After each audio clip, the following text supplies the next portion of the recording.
So what is the importance, or why should I commit to a local church? Because that's often a thing that we get a little bit of pushback from when we say, hey, we want you to start a Discovery Bible study. Don't bring people to church. That could be misunderstood as us saying we don't care about the local church, right, which is 100% wrong.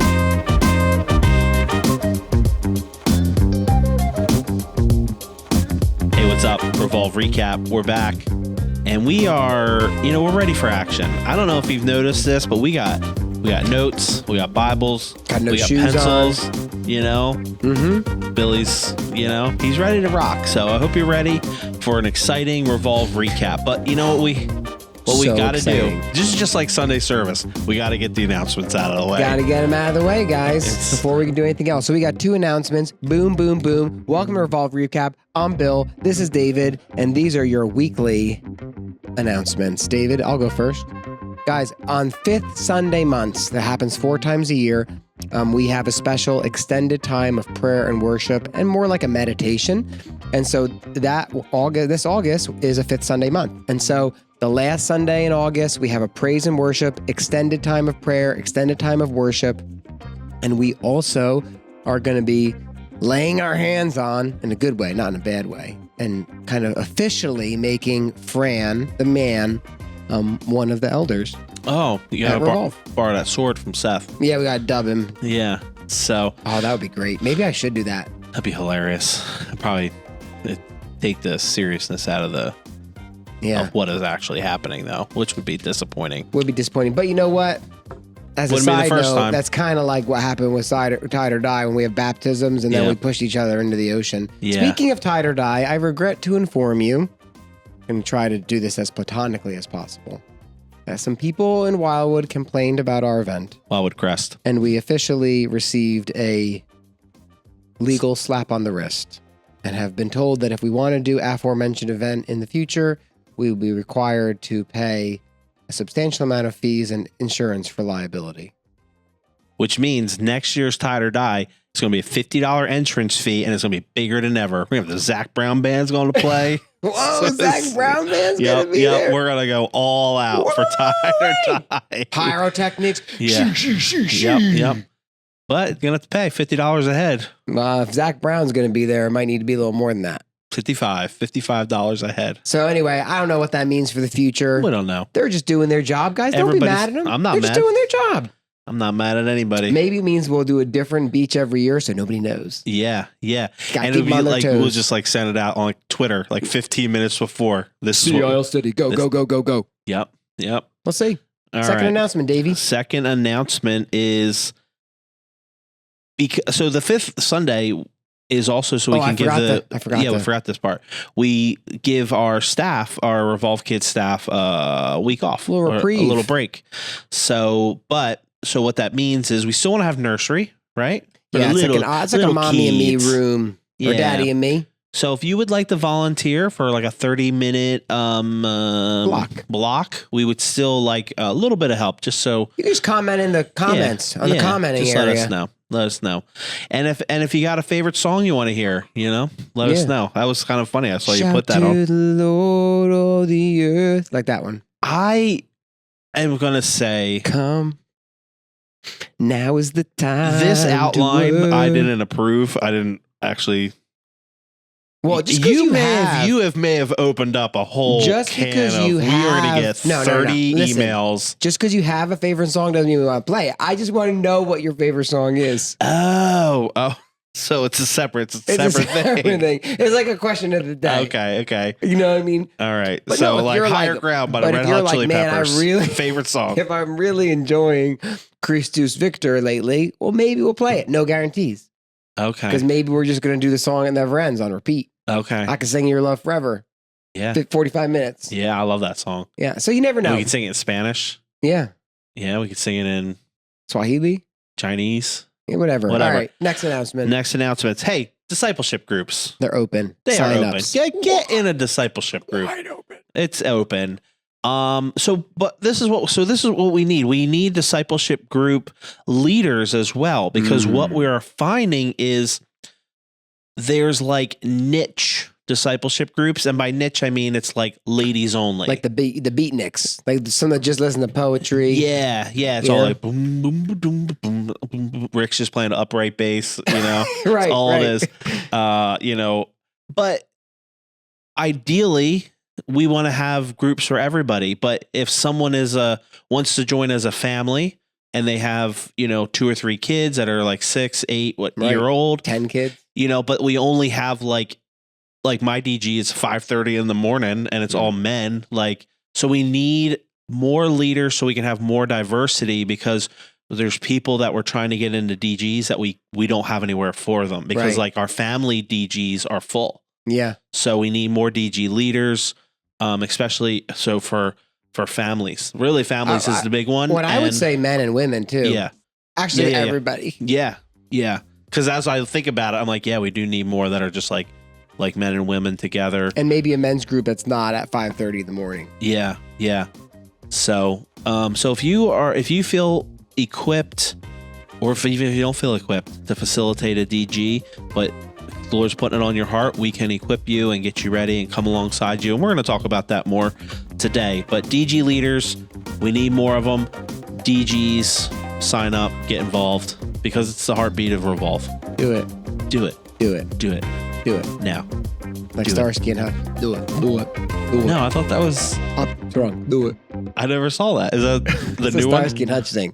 Do it. I thought it was Dwight when he was trying to sell the that too. Nissan Xterra. Do it. Do it. Do it. Buy it. Do it. Apparently, other people say it. My Nike says just do it. So I mean, true. That's true. It's part of the thing. All right, we're doing a great job blasting through these announcements. Listen, we're pausing and we're coming back for Tales from the Road special version from Japan.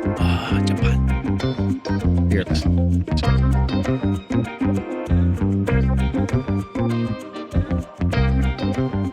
Ohayou gozaimasu. Wow, that was really... What is that? What did you just say? It's Japanese. I know it's Japanese. Well, actually, I didn't know. It could have been Korean. I think Ohayou gozaimasu is good morning. Okay. Kalimera. No, that's Greek. That's Greek. Good morning. Yeah.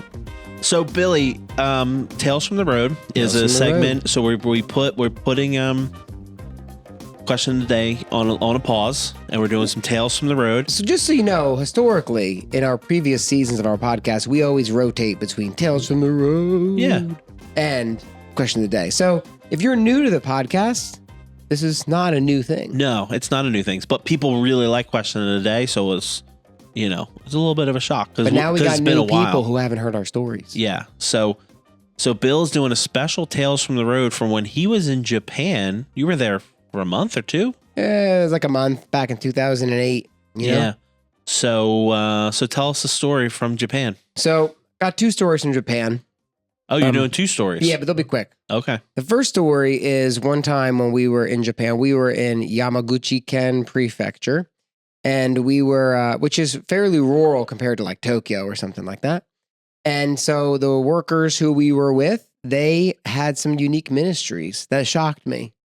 We think of ministries in the United States, we think of things like Vacation Bible School. Yeah. But their maybe most like a soccer ministry. Successful ministry where they had like 30, 40, 50 non-believers who were coming week after week to hear Bible study and participate was a gospel choir. Really? A gospel choir. And the reason, and I was like, and they had like 2 gospel choirs at once, and they'd go and they would learn these gospel songs, and they do Bible studies about what they meant, and then they would go and perform. And I was like, bruh. So the Japanese people would come to the missionaries' church or their house? Not even their church. Just like a gospel choir club met at the Y. Wow. Yeah, so your thought is exactly my thought. It was really unique. So I was like, bro, how this... Tell me. It was being led by the missionaries, yes. though. Okay. How the heck did they even figure that out? So I was like, what's the deal? And he's like, and now maybe this isn't the case anymore. This was 20 years ago. And he was like, man, the Japanese love gospel choirs. And I was like, are you serious? He's like, oh, they love it. They love it. He said, it's actually not just here. It's like all over the country. Gospel choirs are like a thing. And I was like, why? You want to guess? I think I know the answer. Guess. Was it Sister Act? Sister Act. Sister Act. Sister Act. And because of Such the a hit movie. Sister Act, Yeah. he's like, after Sister Act came out, everybody in Japan wanted to be in a gospel choir. That's amazing. So they learn the songs, they sing the songs have no meaning to them. Like they're singing, they're like soon and very soon we are going, and they're like, it means nothing, right. But they're just singing the song. And so then they would explain what the song means. They'd use it as an opportunity to do a little Bible study, and then they practice the songs. That's great. What a great ministry. So I think that's a great story. It's a great ministry, but I think you got something deeper in the tank. Yeah. There's another Japan story in there. Another Japan story, which I've shared this one on the podcast before, but I want to share it again because it's so good. It's so good. Now, there were a couple who were workers. They were running like an English as a second language camp in the summer. Which is very common. It's very common for missionaries to do. And they had a team from the United States who were coming over to teach some English, active English. Active English is what we call it when it's people who don't know what they're doing teaching English. Come and teach. I'm going to order a pizza pie. Right. It's basically like, do you speak English? Come teach a class. Yeah. And you talk about, it's just people practicing their English. Yeah. So anyway, they did their thing and all this kind of stuff. And so they have all the English classes going. And they go into the one classroom and there's a guy who's like a young adult. Like, I don't remember if he was like 16 or 18, but he wasn't like 9. Okay. He wasn't 9 years old, but he was a man. He was maybe a senior in high school or college, something like that. Young man. And so they go into his room to check on him, and he's talking about anime, manga. He's talking about whatever he's talking about. Pokemon. Something he's talking about anime or manga, something like that. Whether he's talking about a show or a cartoon or a comic. All I know is One Piece. That's the only thing I know. But anyway, everybody told me I looked like the guy from One Piece at Tide or Die. I had like 3 or 4 people be like, "You the guy from One Piece?" Well, I was like, you were. He has a hat like that, and you had like capris on, and actually, you were pretty close to his. Anyway, I thought he was a pirate, but was he a pirate? He's a pirate, but he dresses very. Which is actually how pirates would actually dress, just so you know. Well, that's why I dress that way. No, yeah, because Pirates of the Caribbean, like that whole thing, that was a little sidebar, was when they were doing what was like an old pirate movie in like the 50s with Disney. Like Blackbeard's Ghost? Yeah, something like that, or like Robinson Crusoe or something, one of those.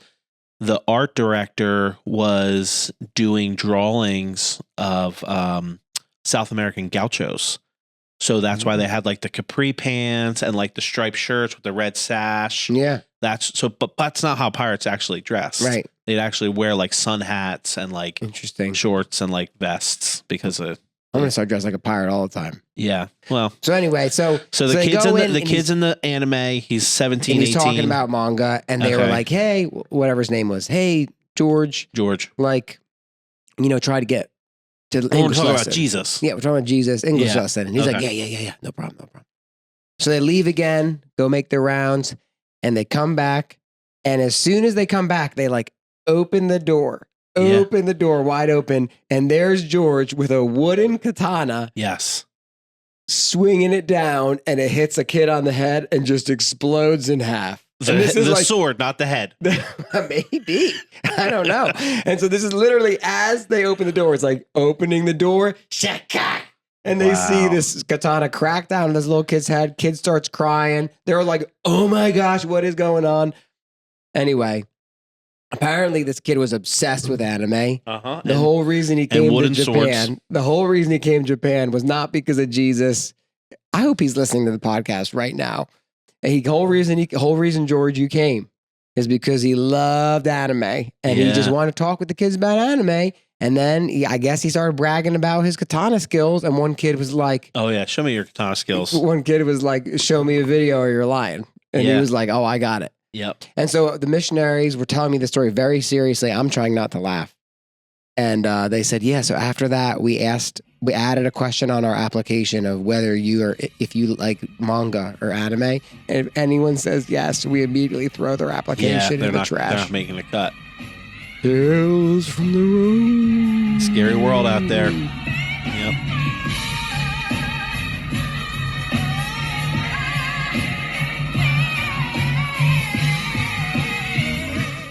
So why did we? So we're talking about Japan right now. Why did we do this? It's like I'll a tell you Japan why. themed episode, or what? Because we should have some Japanese food because I could go for some sashimi. Yeah, right now. Well, I can make you some okonomiyaki. I don't know what that is. So food from Japan. Oh, okay. Look it up. Eat it. It's delicious. Okay. So more sake, more happy. We're talking about Japan because we got a question Mailbag. in the comments on Mailbag from Japan, from a guy who's working in Japan. I won't tell you his name, but I'm going to read his question here. Okay. Like David Letterman. This was a question we got. Question. How, in keeping it simple, because we talk about simple, biblical, reproducible tools here all the time. Yes. How, in keeping it simple, do you protect the church from heresy? After several generations of Discovery Bible studies, how do we prevent them from falling astray and starting a new cult? Currently, the city I live in has about 150 Christians and about 400,000 people, but far more, maybe close to 500 or so, are in various cults like Jehovah's Witness, Unification, the Mormons, etc. The Moonies. I don't know what the Moonies are. They're Is like that the Goonies. Yes, Yeah. but they're from Montreal. Okay. They call them the Moonies. We hope to plant a church here in the next couple of years, but are always wrestling with how simple and reproducible it should be. Partially because there's a desire to protect new believers from the more prevalent cults surrounding us, but also because I wonder if the teaching of the Bible might deteriorate after a few generations of disciple making, essentially starting new cults in Japan. Okay. This is a great question. It's also a question that we've gotten numerous times. Right. Not here on the podcast, but in different trainings and coaching things we've done. So how do you want to answer that question, Billy? Well, first you need a katana. First you need a katana. Because if someone gets out of line, Yep. you crack them on the skull. One of those JWs come in question. here. Get out, JW. Get out, JWs. All right. So a couple things that come to my mind. And I want to answer this in a way that is broader than just Japan, right? Yes. And so that's kind of my goal here is if you're into disciple making movements or you're a disciple maker or you're launching discipleship groups and you want to see them multiply, it could be a similar question, because the question is essentially, how do you maintain healthy DNA in the midst of multiple generations and streams of work, right? Yeah. And so I want to highlight 4 things, 1, 2, 3, 4. And we're going to try to do this in like 5 minutes or less. Okay. So David, I'm going to talk. I want you to react. Okay. You ready? Okay. Like one that? thing. Yeah, whatever. Yay! Number one is you have to remember that most heresies form more out of one skilled teacher than a group of people pursuing Christ together. Rob Bell is a great example of that. Brian McLaren, great example of that. Guys who are dynamic, charismatic teachers, they tend to lead more people into heresy than a group. And so one of the ways that we teach this is we put up a picture of like a busy scene from Tokyo. And we have 10 people in the room and we let people look at it for 15 seconds. And we say, I want you to remember as much as possible from 15 seconds. And then they look at it and then we turn it off and we ask the group to describe it. And what you realize is that from the group describing it, you get a pretty good description. And it's pretty accurate. They're seeing various aspects, but it all pieces together, right? And someone might say, oh, there's a red sign. And somebody else might say, no. I didn't see a red sign. That sign was blue. Yeah. Right? And so you realize that because you have multiple sets of eyes looking at it, it kind of auto-corrects, right? But if you have one guy who's like, let me tell you what's on the sign. Yeah. Then all of a sudden you're basing your entire framework off of whether or not this guy is accurate. So 1, group correction is helpful. 2, you have to remember that the Discovery Bible Study is not a silver bullet. No. And I'm one of those guys who, I love the Discovery Bible Study, but I'm not married to it. As in, the Discovery Bible Study is important not because the Discovery Bible Study is like the magic stone. The Discovery Bible Study is important because 1, it teaches accountability. 2, it teaches discovery instead of lecturing. And 3, I lost my third one. Well, discovery. It keeps the Bible centered. Keeps the Bible centered. It keeps the Bible centered. And so Could you use a different simple hermeneutic? Like, could you teach people, hey, you got to hold each other accountable and you need to talk about the who, what, why, where, when, how of the Bible and then come up with action steps? Sure. Yeah. Could you use SOAPs and use that as your framework plus accountability? Sure. Yes. You could boil it down to, what does the Bible say? What does it mean? What does it mean to me? What are we going to do about it? Who are we going to share? Yeah. And so it's more about teaching people discovery, teaching people accountability, and teaching people to go to the Bible for answers. Yeah. Not so much the DBS. Well, and we hold so tight at Revolve. We hold the DBS so tight, not because it's a silver bullet, but it's more so of a just logistically, we want everybody on the same page. Unified language. It's just unified language. Yes. So it's like if Bill is preaching from the pulpit and says the letters DBS, 80% of the church is going to know exactly what he's talking about. You know, and if we say Discovery Bible Study, 90% of the church is going to know. So it's just a logistical thing for us. So it's not like the DBS is the only way, but at Revolve, we like to teach it because we want to keep common language, common goals. Right. But if you think the Discovery Bible Study is like, I'm going to teach you to do Discovery Bible Study, and now I can just walk away. Yeah. No. Yeah, that's the danger.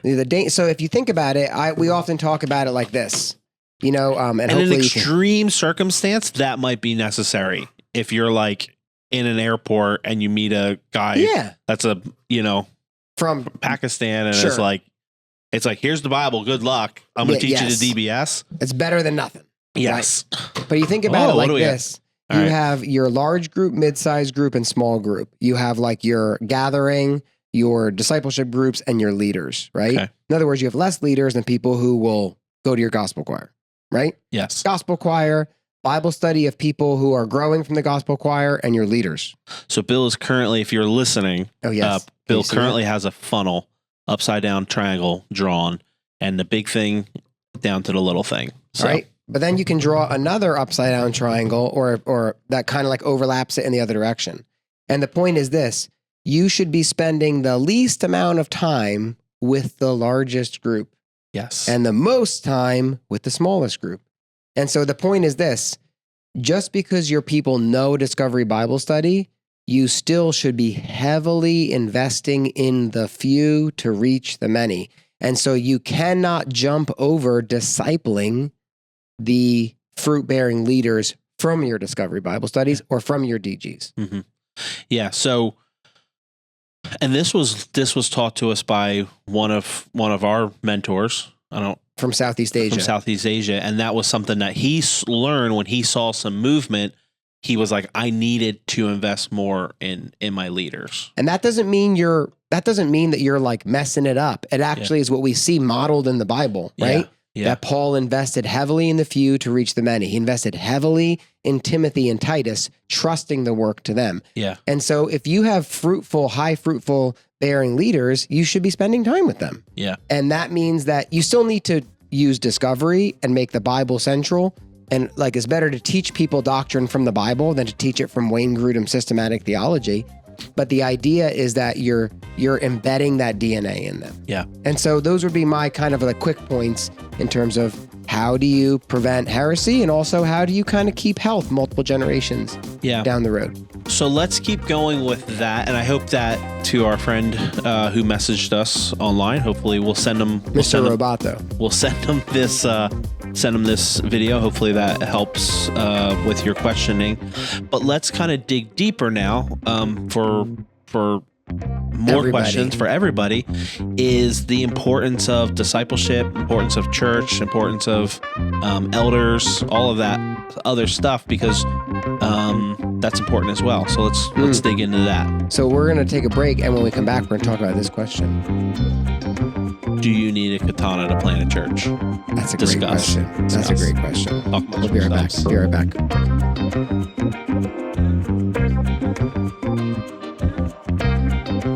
Hey, welcome back to Revolve. And we are talking about how the Discovery Bible Study method is used within the framework of the church.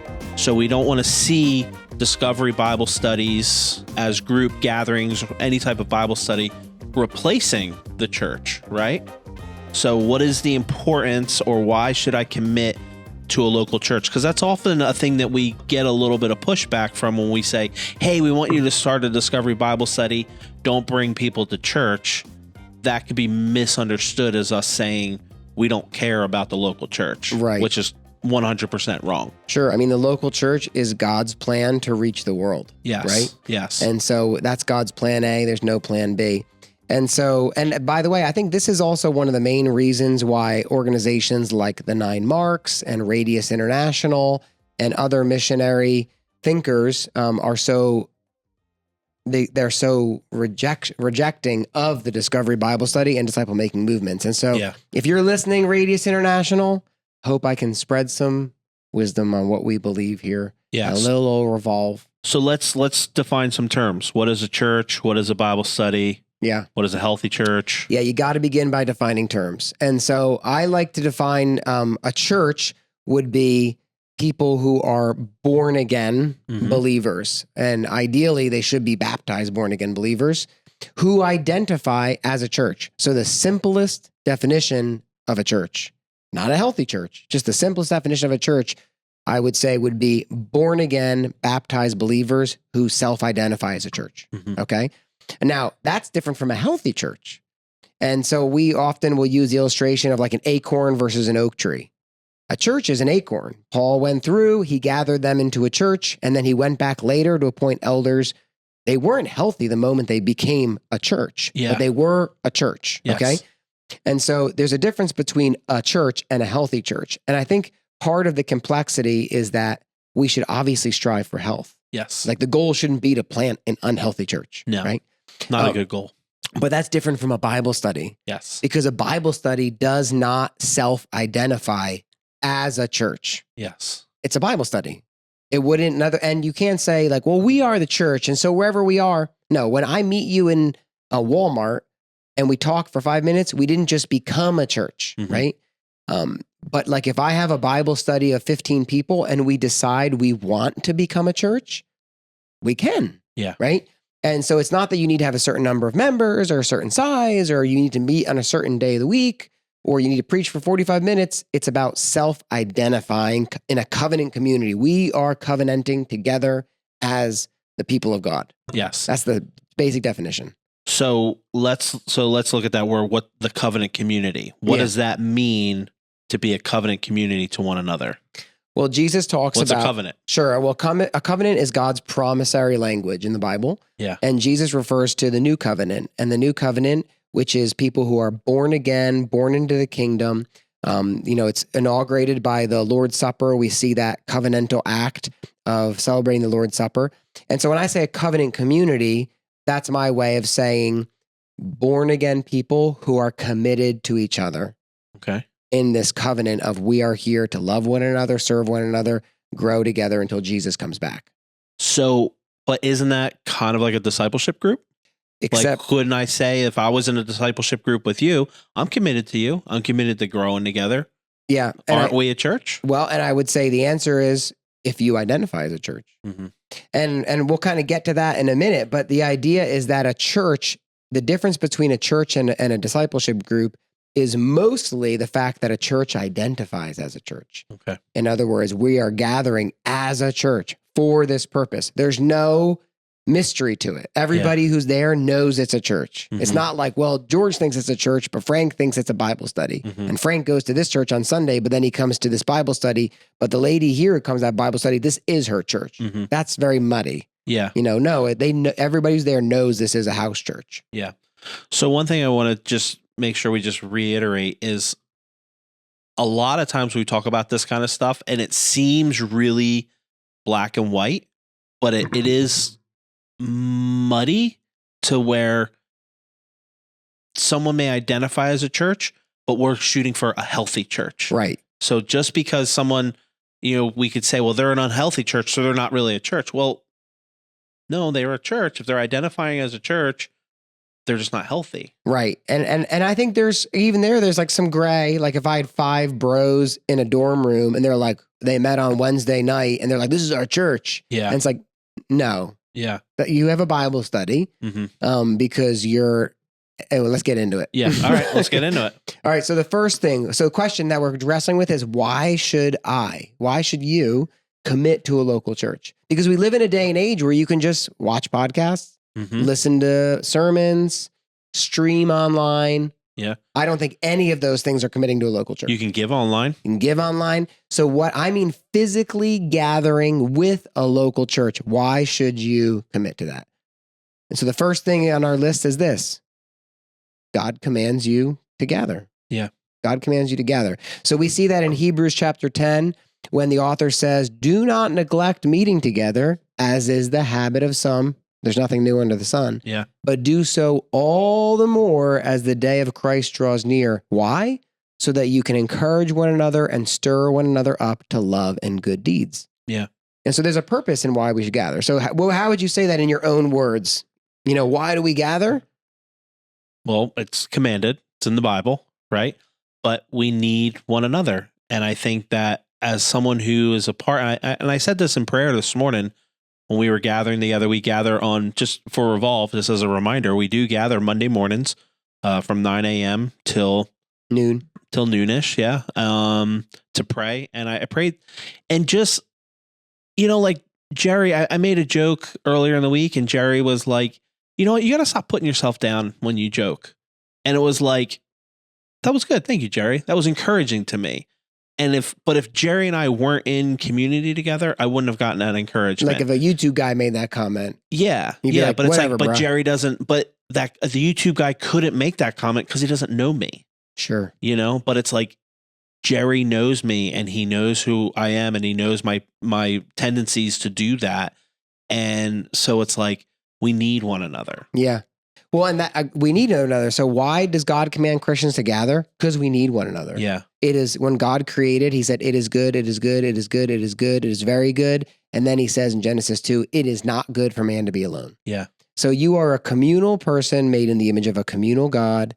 It's a communal image. And there's a sense in which it's dysfunctional when you're not with other people. Proverbs 18:1 says the one who isolates himself seeks his own demise, right? Yeah. We're living stones. We gather together as living stones to form the temple, right? To form the household of God. You're not supposed to be alone. Yeah. Well, and there's so many and people will push back on this with well, my community is online. And it's like, yeah, well, your online community can't make you a meal. Right. When you're, when you're sick, or your online community can't help you move your refrigerator when, or put you in your place when you're being a jerky dad. Yeah. What I mean? Or whatever it might be. Yeah. Because you and I know each other and we're living in community together, we can call each other out on that. Yeah. Because, so there's something impersonal. And as much as you say that my community is online or, we're gathering on Discord or whatever, it's impersonal. And it's not God's design, right? It might be a good supplement. Yeah. But it's not God's design. Yeah. So the second thing is this: the church is a body that you belong to, not an event you consume. Ooh. And this is a huge one in our culture. Yeah. And so you want to comment on that? Well, I just think we talk about going to church. Yeah. Or that was a great church service. Great sermon, great worship. Yeah. Yeah. And it's like, no, churches, and you did a really good job at this when you were younger, your kids were younger, of saying we're going to the gathering. I remember you would say that to your girls, well, we're not going to church, we're going to the gathering. We're going to go gather with the church. Yes. And it's like, no, the church is going on all the time. Right. But the Sunday service is a gathering. Yeah, like a discipleship group might be a manifestation, a microcosm of the local church, but the local church made up of God's people in a select location, right? And so I think when we treat church like an event, then we make our decisions based upon which has the best sermons, which has the best music, which one do I like the most, instead of saying, what we should be saying is, am I growing in the gospel? Are these people holding me accountable in my growth? And then where has God placed me to love the people around me, to serve the people around me? And, a Bible study might provide community, But a biblical church involves so much more because there's so many other parts than just studying the Bible together, growing in community, spurring each other on, like you said, holding each other accountable. And those aren't things you consume. Yeah, you can consume a podcast online. No big deal. Yeah. But the church as a gathering is supposed to be so much more than that. Yeah. Well, do you want to go on to the next one? That's episode. Just keep going. The church teaches us to love people we didn't choose. Man, this is so important. And I remember reading a 9 Marks little book before, and they were talking about the role of the gospel in church. And basically, the author, I don't remember who wrote it, but the author was arguing that it is in our disagreements that the gospel is put on display. Yeah. Because it's like, I might not be friends with you if we weren't believers, but in our differences, the gospel helps us to grow, to forgive, to pursue unity. And it gives us something that's more important to unify us. Yeah. Right. And so we're kind of different people rubbing up against each other, iron sharpening iron together. Yeah. I read that book, oh goodness, a couple of years ago. I can't remember the name of it or the author. That's horrible. But he talks about the same thing in the intro of the book. He talks about how, better than any Easter pageant you could put on or, performance or sermon to present the gospel, anything better than that. The only thing better than that is a group of people who don't necessarily get along loving one another. Yeah. Just putting all these randos in a room and being unified and loving one another. I thought that was really powerful to me. And it really made me look at like people in the church a little differently of like, if I can't love them, which is what we've been talking about in 1 John, if I can't love them, are they really my brother? Yeah. Well, and it goes back to why I would push back on the group of 5 22-year-olds who say they're a church that meets in their dorm room. Yeah. And it's like, there's no diversity. Like, so technically, can you be a church? Yeah, technically. Yeah. But you're never going to be healthy. Yeah. Because there's zero diversity. You're all in the same stage of life, the same university, the same social economic bracket. You're all identical. Yeah. And like a bunch of Chads trying to figure it out. You know what I mean? Yeah. And you realize we need that diversity to change us and to shape us. Yeah. And then we look at, commandments to bear one another, forgive one another, bear one another's burdens. Yeah. If you're not in a church, who are you one anothering? Yeah. Yeah. Yeah. That's Steve always talks about that. If you're not in a church, how do you live out the one another's? Right. You can't. Yeah. So the fourth thing is this, you gather as a church with a local church because it's not just about you needing the church. It's about the church needing you. Ooh, that's a good one. The church needing you. I mean, so the Bible says very clearly that each and every single follower of Jesus has received spiritual gifts. And the spiritual gifts are for the edification or the upbuilding of the body. I think that's a really good thing that I think newer people to the church, and maybe people go for a long time, really miss that. And I think that's really like the fact that I need you. Yeah. Like it's so much of this, like, I don't know. Well, I might be gifted in teaching, but not gifted in administration. Yeah. So like I'll give you an example. Today during prayer, we were talking about the fact that we had 30 tweens and how Linda was saying, we were praying for her because Linda was saying it was real confusing with our back-end software, which is called Planning Center Online, because you're trying to figure out like, oh man, how do we like get all these kids in a room and who do we shift into this room and who do we shift into that room? Parents got to pick them up, right, all that stuff. Yeah. It's complex.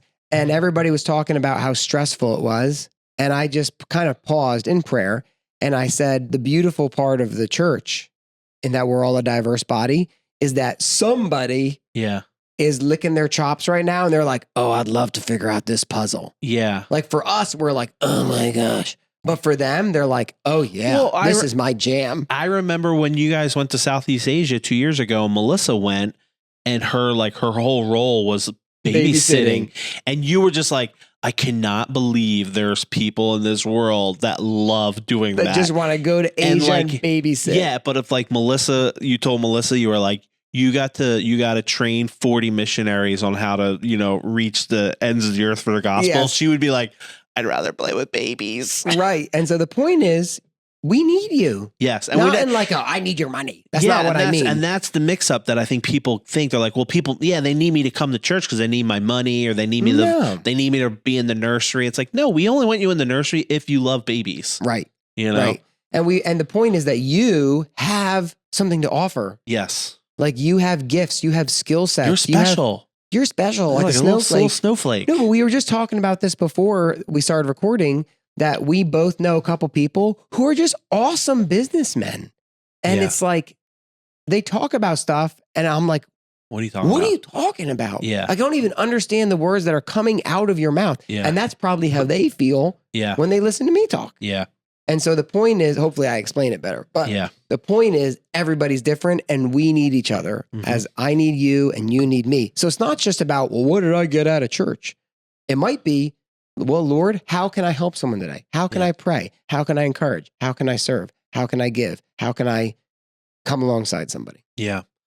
And in a life-giving way, because Jesus says, like, my yoke is easy. Like he's not saying, I want you to hitch up to carry this heavy burden that you hate doing. Yeah. And it's like, no, something life-giving. I've given you a passion and a purpose, and now you get to live it out in community. Yeah. People are like, well, you should quit the worship team because you're so busy. And I'm like, I like playing bass on the worship team. Yeah. You know what I mean? It's like, that's life-giving to me. Right? Yeah. I wish I could sing and play a little better at the same time, so I could do like some sweet licks. That would be cool. But I can't. I can only sing and play. Your mom told me you did some sweet licks. You were good. My mom's very encouraging. Yeah. So let's go on to number 5. Yeah, because I'm ready. This is a, we're talking about shepherds and accountability. I think there's a deeper level of being committed to a church body that people don't really understand. When they're like, well, I go to this church on Wednesday nights, I go to this church on Thursdays, I go to this church on Sundays. Like, there's actually a deeper warning about that. So why don't you talk a little bit about that? Oh man, this is like of the 8 points that we have, this one to me is like the real, the New Testament commands me in 1 Peter 5, shepherd the flock of God entrusted to you. In Hebrews 13, it says to honor your elders as people who keep watch over your souls and will be held accountable for you. Yeah. So what does that tell me? I'm supposed to shepherd people, and I'm going to be held accountable before God for them. Yes. How am I supposed to shepherd you if I don't even know you're a part of our church? Yeah. And then it's like, am I responsible for you? Yeah. So I'll give you an example of this. Not frequently, but let's say like 10 times a year, right? People from other churches will call me up and ask me for counseling because their pastor is completely incommunicado, like disconnected from them. They have no relationship with them. And it's like, first of all, if your pastor is that disconnected and your church doesn't have the structure in place, that's a problem, right? There should be someone you can connect with. Yeah. You know what I mean? But then you think about this idea of, it's like, am I responsible for this person? If I run into disconnected stray sheep at Walmart who has all kinds of problems because they're disconnected from a community, am I now responsible for this person when I have we had 330 people yesterday, 330 people who I am responsible for, and I don't have time for them? Yeah. It's very wearing. Like it wears heavily on when you realize that I'm responsible for my sheep and my sheep are accountable to me. So how do I know? Yeah. If I'm responsible for you? And it's not fair. That sounds horrible. It's not fair. Yeah, but it's like it's not fair for you to divert your attention and your mental capacity and time away from your family to someone, not me, who's like a committed to your sheep, you know what I mean? And it's like, or committed to your flock. So that is really frustrating as an elder to be like, I'm giving you an hour's worth of time that I could be giving to, Eddie Payon or somebody who's like a regular committed person. Yeah. And I don't hear us as complaining. The point is this. Oh, I was complaining. Well, the point is this.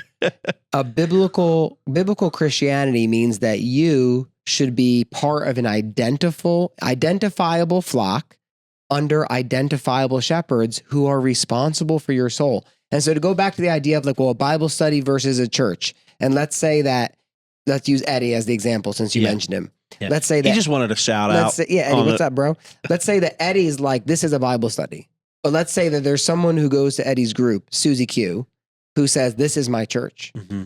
Eddie might be like, I don't want that responsibility. Yeah. I don't want to be responsible. I want to encourage you, but like, do I want to stand before God as responsible for your soul? Yeah. And so the point is, a church needs to be on the same page. Yes, we agree. We agree. I'm responsible for you. You are accountable to me. Yeah. Which is why a lot of churches do membership, right? Yes. The same kind of idea. That was a shout out to Brett. Yeah. Right. I wanted this whole thing. I wanted to have a little, Brett little just pops Brett up. pop up, be like church membership. Well, let's jump down to 7. Okay. And just keep going there. Yeah. The church provides a deeper kind of accountability than simply having Right. church friends. So, I'll give you an example. It's like when we have, what does a church do that a Bible study doesn't do?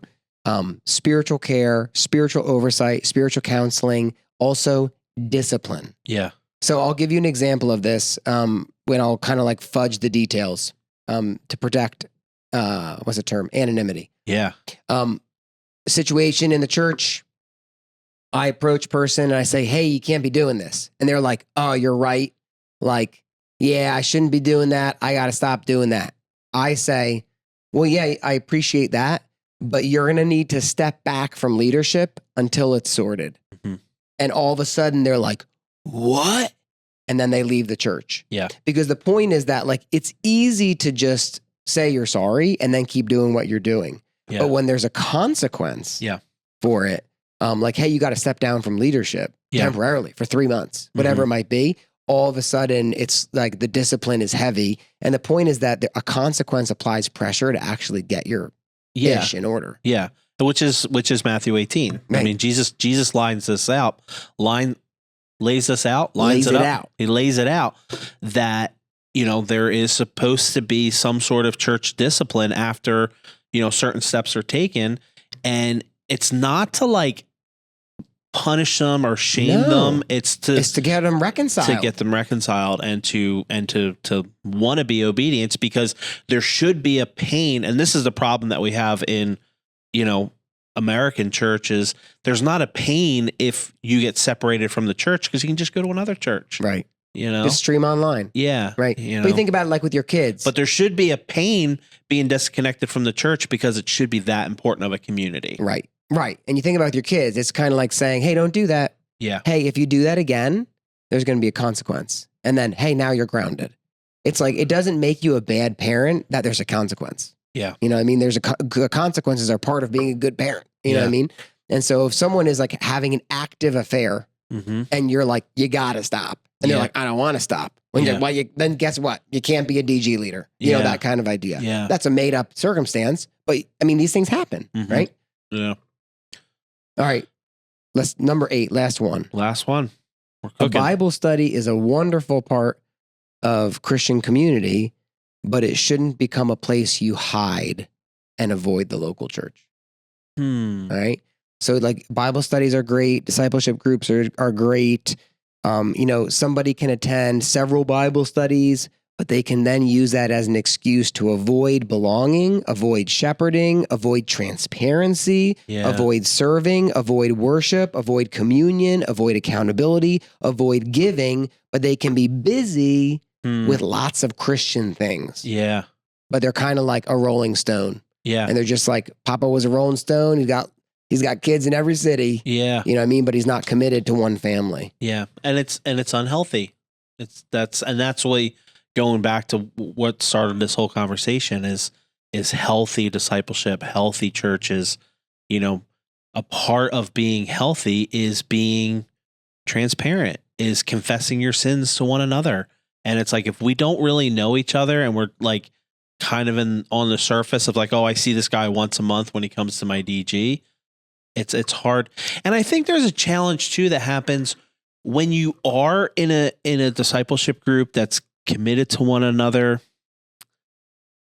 And there is this like one random person that pops in and out. It's like, hey man, we've been like bearing our souls to one another and being accountable to one another for the last 2 months, and then you just kind of show up. And you're talking about this sermon you listened to on a podcast. Yeah, and it is, and it's like there is this sense of like the church should be a family, it should be a body, and it's like always accounted. But it's like, you know, if I was to like show up at like a that'd be a bad example because I'm sure Steve wouldn't mind. But it's like if some rando showed up to a Teco Thanksgiving, it's like, well, this is our family. Right. And we have jokes that we all know. We have stories that we like all if you have know. like a estranged cousin Vinny shows up on his motorcycle once every 12 years at the family reunion. Yeah. And all he does is get drunk and flip a table. Yeah. And you're like, Yeah, maybe you're like, you shouldn't come back, Vinny. Yeah. You know? So, see, I think the point here is this. The question isn't, am I hearing the Bible? Am I spending time with Christians? That's a great question. But the deeper question is, have you committed yourself to love and serve and worship with and forgive and encourage and receive guidance and remain faithful to a body of believers? yeah. You know what I mean? It's not just like, well, I like these sermons. And so like you might be you might work at a Christian business, or you might have like a Christian group of friends that you do dinner with twice a month. That's great. But are you committed to a local church who's going to nurture your soul, be accountable to you, for you? Are you willing to submit to them? Do you even know them? Do you know the DNA of your church? All these kinds of ideas. Because we don't want to just catalyze Cape May with a bunch of unhealthy groups. Yeah. We want healthy Christians starting healthy groups that either join healthy churches or become healthy churches. Yeah. Because it's not just about multiplication. Cancer is multiplication. It's about healthy multiplication. Healthy multiplication. That's the word of the day. If this was Maury Povich, that would have been your Maury Povich moment. And if it was one word, it'd be healthy multiplication. Because you said word of the day, but it's 2 words. Oh, 2 words of the day. Healthy multiplication. 2 words of the day. That's what our goal is. Is that it? Is that what we're landing on? I want to end by saying, Watashi wa Bill desu. So did you want to hear, I think that means my name is Bill. What? No, I wanted to go back to the tide or die thing, but I think we should let it sit. I don't want to let it sit until the tide knocks it over. Yeah, I don't want to breed animosity. No, you know what? We applaud you for doing your job. We understand. Yep, and we had fun. And you know what? Sometimes maybe we got to find a new way to have fun. Mm-hmm. You know, a pie eating contest. Yeah, where we like build a zip line in your backyard or something, and then we have zip line for Jesus. What if we take all of Revolve savings and we build like a banging lazy river in my backyard? It just goes like on a 5-acre loop. That'd be sweet. All right, ladies and gentlemen, we are going to land this plane, but healthy multiplication. That's what? You forgot to sketch me. Oh, like one of your French girls from Titanic. No, you promised last week if you got 20 likes, now you got to do it next week. I did. But I think you should have, because he forgot. Okay. Hold on, because you forgot, you guys are going to decide he needs to do something in addition, like do it while wearing a funny hat. No. See, this is the problem. Is I don't know if I can actively engage in like meaningful conversation. Okay. While sketching. Okay, so portrait. are you going to sketch it this week? Yes, I will sketch one this week, and then next week. Can you make me look like really swole? I will sketch you accurately don't make me look and honestly. husky. Bill, I'm not a very good drawer. I draw fish and like buoys. Draw me as a fish holding a buoy. All right, I'll do it. Well, no.